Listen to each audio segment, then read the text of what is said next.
Right Honorable Speaker, this was not intended to interrupt the Minister because, Mr. Speaker, the Minister has been so generous to give us a lot of information about so many things. But as a way of procedure, Mr. Speaker, I recall that on his maiden speech in this House, the Minister undertook before this House to make sure that the youth who had been arrested and held for a long time would be released. He even went ahead to demand that a list be given to him. Mr. Speaker, now that the Minister has volunteered a lot of information, wouldn't it even have been procedural okay for him to tell us before he concludes Thank you. where he has reached so far? Because he undertook before this House that you will see that as we commemorate the International Youth Day, how far has he gone on the issue of the release of the youth that he undertook to secure? Thank you. Now, colleagues, sometimes we make it really difficult. I want to appreciate the Honourable Minister for his submission and also to appreciate the contribution of government towards skilling the youth in this country. Right Honourable Speaker, I have a comment about the Youth Livelihood Program that has now lasted for some 10 years and above. Right Honourable Speaker, this is a revolving fund. However, some amount close to 43 billion has not been revolved. So the Ministry of Gender must ensure that this money is revolved. This is according to the Auditor General's report, that the money was recovered, but it wasn't revolved. That should be noted too. Right Honourable Speaker, we should listen to the plight of the youth that had it strike on issues of corruption. Right Honourable Speaker, many of these youth are in prison on charges of becoming a public nuisance. How I wish on this Youth Day celebrations, Honourable Minister, you listen to the plight of the youth to be released unconditionally. And also we have many youth in prisons for political reasons. 4 years, 5 years, they've not appeared before courts of law. So if we are to look at a government that cares for the youth, really look into ensuring that these youth get justice. Lastly, Right Honourable Speaker, we all know that we've just concluded the census, the population census, and it's clear that Uganda is among the countries with a very youthful population, but very unemployed. The youth have been made unproductive. So, Honourable Minister, can we think about the youth that are very skilled but very redundant in homes of their parents? Kindly think about them so that this country can serve us as a whole nation and selectively.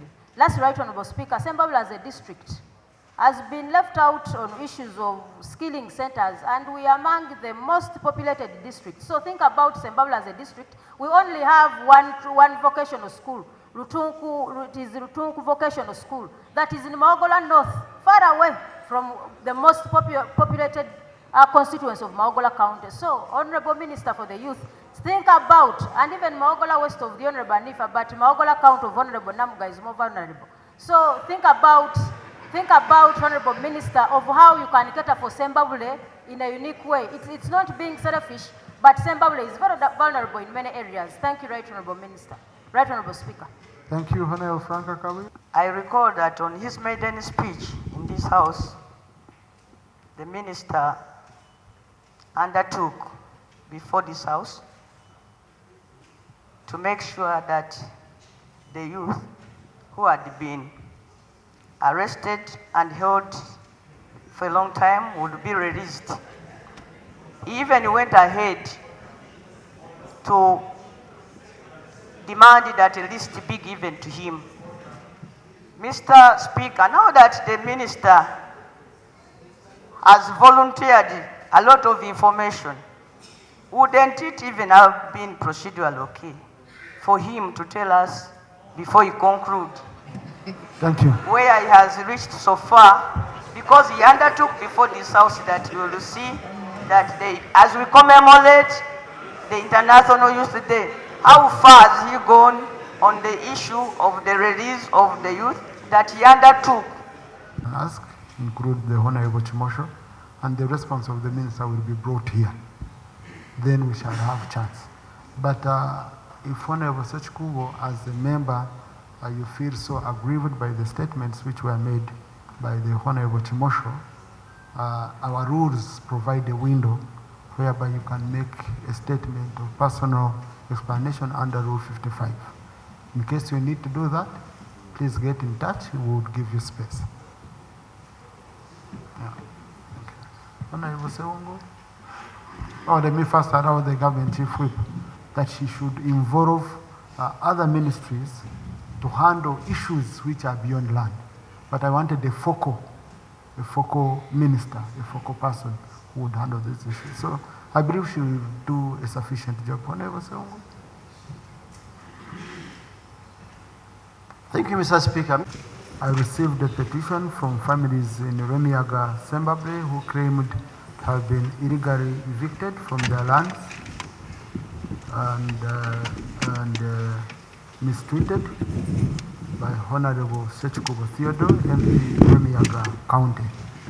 I have, in accordance with Rule 30, Sub-Rule 6 of Rules of Procedure, considered to refer the same petition to the Minister of Lands, who will coordinate with other relevant ministries whose issues have been brought to the fore, and then report back within 3 months.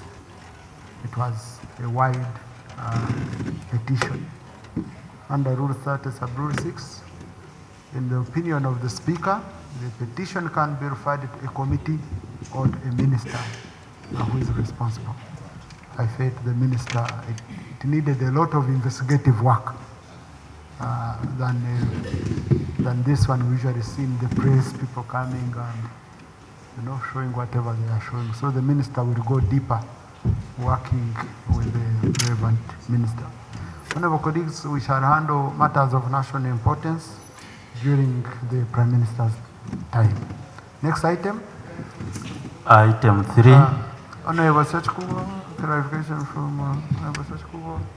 Wherein even more grave allegations were made, like shooting, killings. I think those would be appropriately handled and investigated to their logical conclusion. However, Mr. Speaker, sir, there was one of us, Honorable Chimosho, had equally made similar allegations. Maybe I need your guidance. Would he be given opportunity to sustain a petition on its own, or he would be referred, as you may guide, to any authority or institution? Because he made attacks against my name here on the floor of Parliament, and he's a member of Parliament. I urged him to withdraw, he didn't. I urged him to substantiate, he hasn't to date, and the Hansard remains open and it touches my name. Would he be given opportunity to that regard, right, Honorable Speaker, so that he can elaborate to Parliament which course of action he wants to take, or he can come up with his own fully fledged motion or petition, as the case might be? I thank you, right, Honorable Speaker. Thank you. I think this is why we are sending all this to the Minister. Right, Honorable Speaker,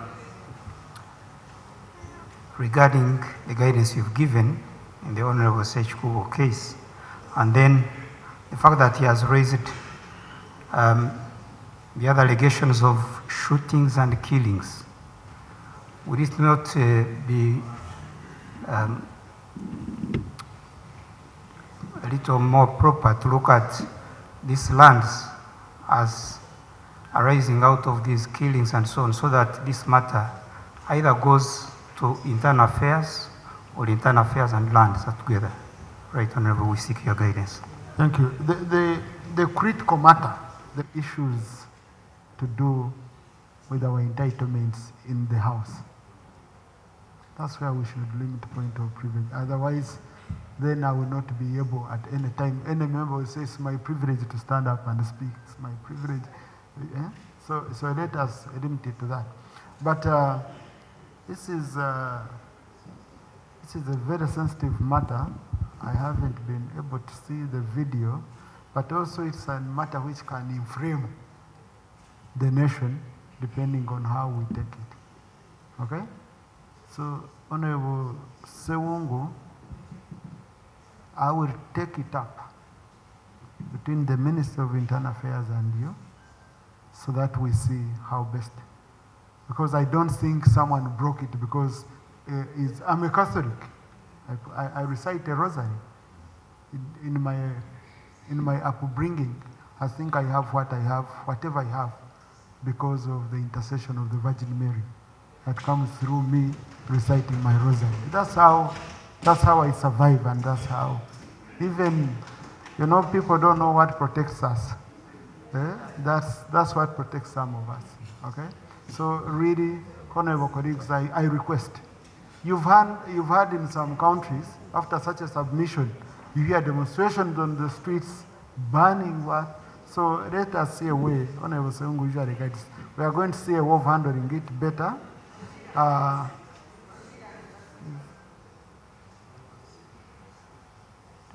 Please. King to this August House is about the commemoration of the International Youth Day, which is celebrated annually on the 12th of August. Background, colleagues, you may recall the International Youth Day has its origin in the first ever World Conference of Ministers responsible for youth that took place in Lisbon, Portugal, between the 8th and 12th of August 1998. Convinced by the numerical strength of the youth globally and their inherent capacity to play a pivotal role in the socio-economic and political transformation of society, the ministers recommend that the 12th August every year be designated by the UN system as International Youth Day. In 1991, in its resolution 54-120, the UN General Assembly endorsed and recommendation made by the World Conference of Ministers responsible for the youth. The Assembly further recommended that the information or activities be organized to commemorate the day as a way to promote awareness of the World Program of Action for the Youth. The Ministry of Gender, Labor and Social Development, in collaboration with other line ministries, departments and agencies, development partners, civil society groups, civil society organizations, coordinate the activities to mark the International Youth Day. As this statement details the key aspects of national celebration for the current year 2024. The purpose of the statement, therefore, is to inform Parliament that Uganda will join the rest of the world to commemorate the International Youth Day on Monday, 12th August 2024. To inform Parliament that the theme of this year's celebration is skills development for enhancement of opportunities for youth. Aware that we must put a lot of emphasis on skilling of youth within the 21st century, hard and soft copy and digital skills among others.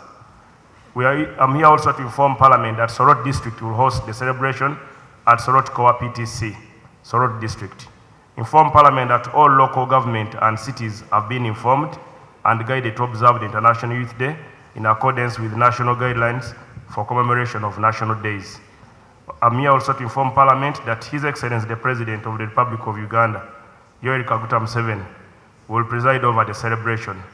And I'm here to invite you, members of Parliament, to participate in the national celebration. Expected outcome of International Youth Day. International Youth Day 2024 has been presided over by the International Youth Week, which started on Monday, 5th August 2024, and will continue to 11th August 2024 during the busy eventful week. Various activities are taking place. The activities will include but not limited to the following: symposium and dialogue guided by the theme, skills development for enhancement of opportunities for the youth, games and sports, community engagement, including cleaning, homesteads, workplaces, etc., tree planting, blood donation, voluntary HIV testing and counseling, radio and TV shows, exhibition by young entrepreneurs, demonstrating value addition related to projects and enterprises. Then the annual National Youth Council meeting, which will take place on Sunday at Soroti University Main Hall. The celebration will, in addition, witness cultural entertainment presentation of the youth leaders, memorandum, and our ministry's report on government various programs aimed at empowering young people to address the unemployment and effectively contribute to the socio-economic transformation of the country. Lessons learned from previous celebrations. In collaboration with the partner and the youth of Uganda, a transformative movement that connects youth empowerment, reproductive health, and environmental conservation beyond International Youth Day enhances not only the lives of countless young individuals, but also epitomizes the power of collective action in steering towards a brighter and sustainable future. Celebrating the International Youth Day gives an opportunity for the political and civil leaders to give accountability to both the youth and the whole country on what government has done and plans to do for the youth.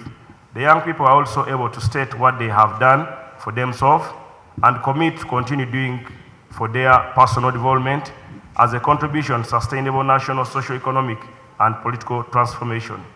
Key achievement since last year's celebration on 12th August 2023 in Kabale, the Minister of Gender, Labour and Social Development has, among others, operationalized the National Coordination Mechanism for Youth Programs that provides quarterly meetings with the partners to facilitate joint planning, implementation, monitoring, and evaluation of youth interventions. 2, supervise youth creation and youth empowerment programs, including the Youth Livelihood Program, started in financial year 2023-2014 with an approved budget of approximately 347 billion 672 million, out of which 241 billion 45 million was released by financial year 2023-2024. Uganda shilling 185 billion 306 million of this disbursed to a total of 23,315 projects, benefiting approximately 265,237 young people, and 143,53 of these male, and 265,237 female. Cumulatively, Uganda shilling 40 billion 520 million has been recovered. Women Entrepreneurship Program, that is the other one, B, WEP, started in financial year 2024-2025 within a total disbursement of 134 billion 215 million to 20,556 projects. A lot of respect for the Minister Youth. I love what he's reading. But, Mr. Speaker, normally when we are getting a statement for such a function, it should not involve all these details because he has a committee where he addresses these matters. And here we are going to debate a statement where he is quoting a number of figures with no attachment of facts related to the figures he's giving.